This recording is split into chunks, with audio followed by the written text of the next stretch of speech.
Yo, listen up, everybody.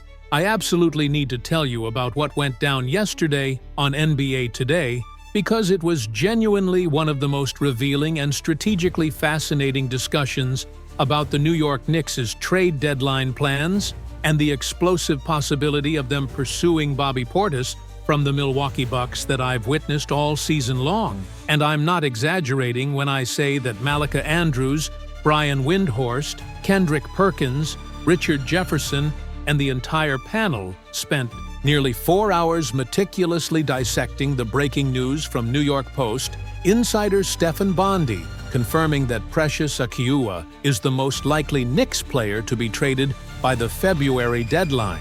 The strategic reasoning behind why New York needs to attach second-round draft capital to move him for a rotation piece. The debate about whether they should target a backup point guard or instead prioritize adding a wing with size who can shoot and defend. The upcoming NBA Cup semifinals match up against Orlando Magic, where the Knicks are -4 favorites despite missing Miles McBride, while Orlando is without Paolo Banchero. And most explosively, this fascinating scenario where the Knicks could make a blockbuster move for Bobby Portis, who brings championship experience from winning the 2021 title with Milwaukee, plus his versatility to play both power forward and center while spacing the floor with 40.7% three-point shooting. And the way they methodologically evaluated everything from why Precious Achiuwa's situation in New York has gotten so off track, despite being signed before Tom Thibodeau was hired to the specific type of wing player the Knicks desperately need, with size and defensive ability to compete with physically imposing teams like Orlando, to the irony of Portis potentially returning to the franchise he left in 2020, citing a desire for winning culture, which New York has now built under Thibs, to the tactical advantages of having Bobby Portis coming off the bench, providing scoring and rebounding and floor spacing, had everyone in the studio absolutely mesmerized. Because this isn't just about making marginal roster tweaks. This is about the Knicks identifying their biggest weakness, which is lack of size and versatility in the front court, and aggressively pursuing solutions that could transform them from a good playoff team into legitimate championship contenders. Hey, what's up, everyone? 1 second before we dive in, that like button right there, hit it now. Takes literally 1 second, but makes a massive difference in growing this channel and reaching more fans. Just smash that like real quick.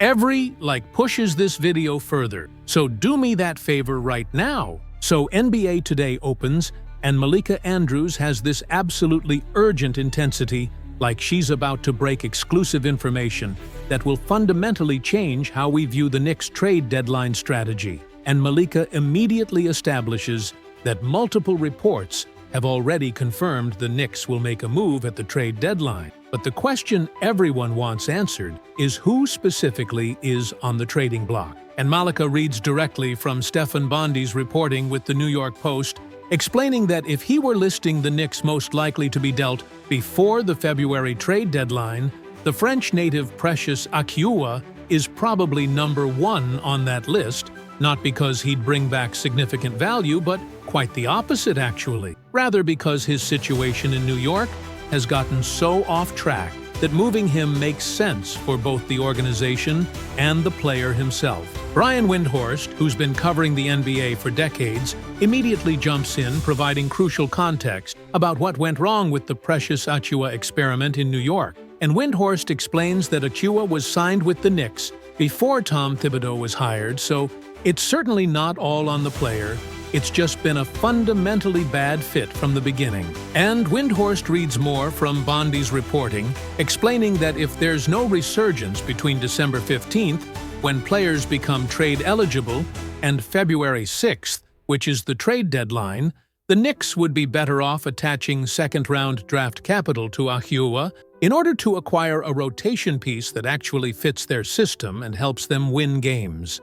And Windhorst emphasizes that according to Bondy, that rotation piece would specifically be a backup point guard. This is New York's win-now window, and Achiuwa's purpose inside of it is hard to find. So from the player's perspective, a change of scenery with greater opportunity would likely be welcomed by everyone involved. Kendrick Perkins, who's always been incredibly vocal about roster construction, then makes what I thought was the most important contrarian argument. And Perk says emphatically that he completely disagrees with the idea of targeting a backup point guard in an Akua trade, because Tyler Kolek should be given that opportunity. He's already playing the backup point guard role and showing promise. So why would you use valuable assets to acquire someone at that position when you have a young player who can develop there? And Perkins makes this passionate argument that instead the Knicks should go out and look for a wing, add another wing to this team coming off the bench, somebody with size who can shoot the three ball and defend multiple positions, which would be absolutely game-changing for how they construct their second unit. Richard Jefferson then provides this brilliant tactical breakdown of why specifically a wing with size is so crucial for the Knicks' roster balance. And RJ talks about how, if you look at the second unit that New York normally runs out there, the criticism is always that Karl Anthony Towns is the biggest player on the court, and then after him, who do you have? Josh Hart, Mikal Bridges. The lineup is so small and undersized that you desperately need to add more size and length. And Jefferson explains that Precious Achiuwa was supposed to play alongside Karl Anthony Towns and Mitchell Robinson, providing that size and rim protection. The problem is, New York can't actually do that, because when they play Achiuwa in those lineups, they clearly struggle. They cannot play him and do so in a way that helps them win games, which is why his minutes have been cut dramatically, and he's playing limited minutes now. But here's where the NBA Today discussion takes this absolutely explosive turn toward Bobby Portis.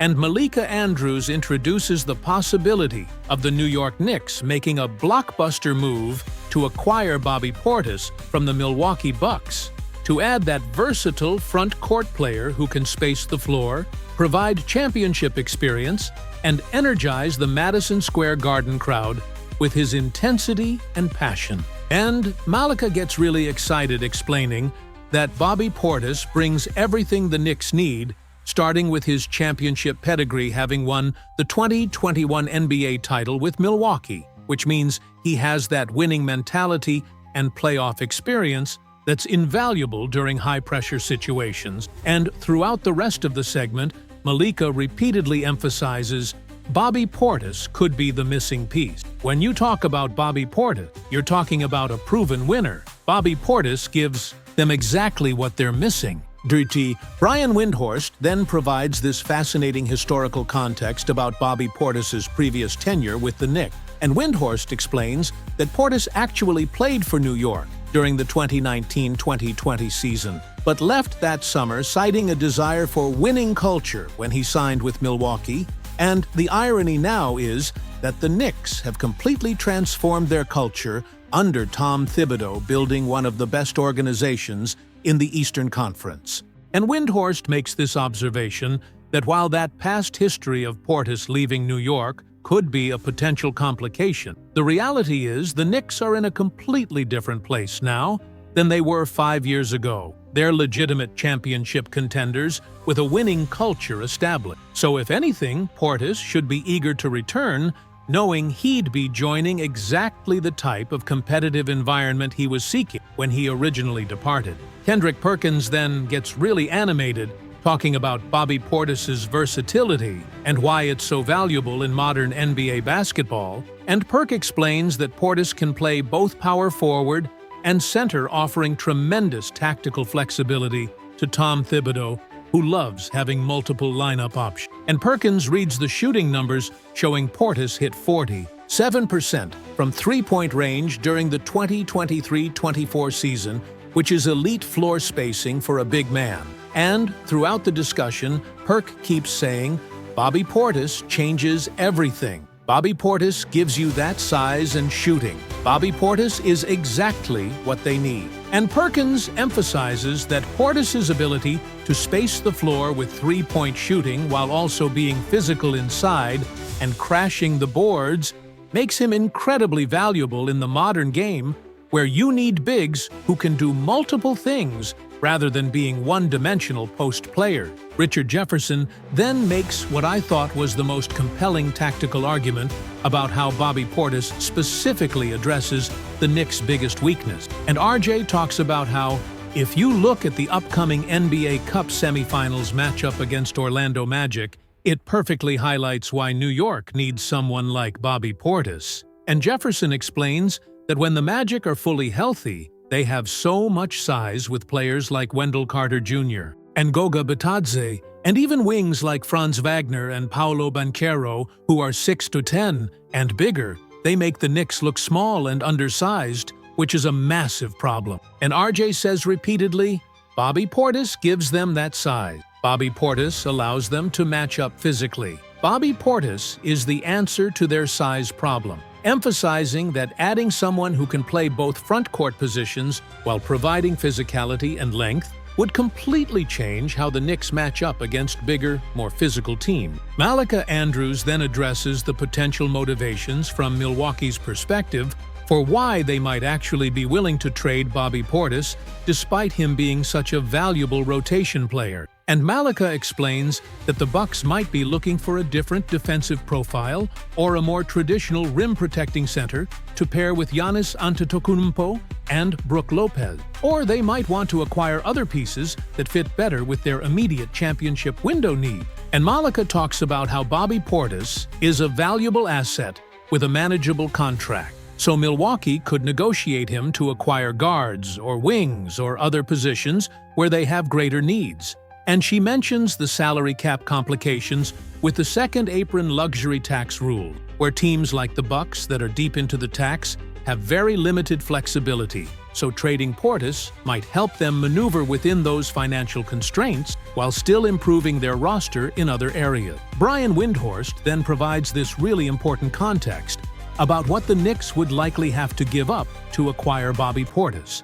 And Windhorst speculates that a deal would probably involve Precious Achiuwa as the salary-matching piece, plus second-round draft capital, and possibly a young player or additional picks, depending on what Milwaukee's specific needs are. And Windhorst makes this argument that, from New York's perspective, that's absolutely worth it, because you're essentially transforming a player who doesn't fit your system and can't get minutes into someone who immediately upgrades your rotation and gives you that size and versatility you desperately need. And he keeps saying, Bobby Portis makes them better immediately. Bobby Portis is exactly what this roster construction needs. Bobby Portis brings winning basketball. Sadi Kendrick Perkins then talks about the intangible qualities Bobby Portis would bring beyond just his on-court production. And Perk gets really passionate explaining that Portis is known for his intensity and energy and emotional leadership.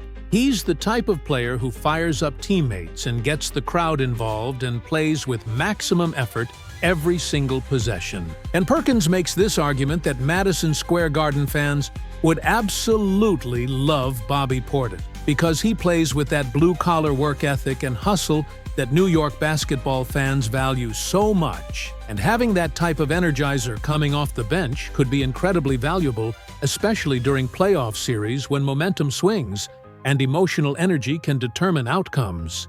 And Perk keeps emphasizing, Bobby Portis brings that championship mentality.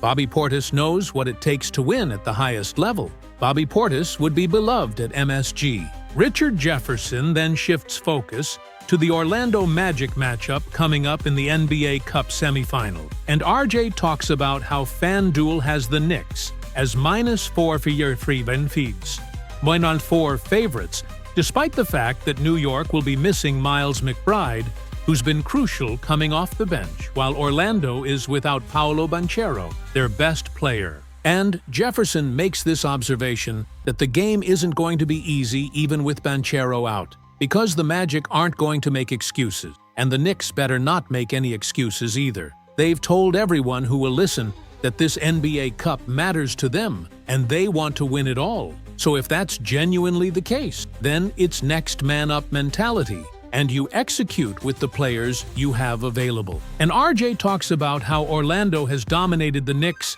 in almost every single matchup this season, Thankfully, the last time they played New York finally beat them, but this is a chance to tie the season series while advancing to the NBA Cup Finals, which would be incredibly sweet revenge against a team that's been terrorizing them all year long. What really struck me watching this entire NBA Today segment was how brilliantly the panel wove together immediate trade deadline strategy with the Precious Achiuwa situation and the broader philosophical question of what type of player the Knicks need most urgently, and then introducing Bobby Portis as the perfect solution, who checks every single box, from championship experience to versatility, to floor spacing, to size, to intensity, to cultural fit with Madison Square Garden. And I think the clear consensus was that while moving Achiuwa for a backup point guard might address one need, the far more impactful move would be acquiring someone like Bobby Portis,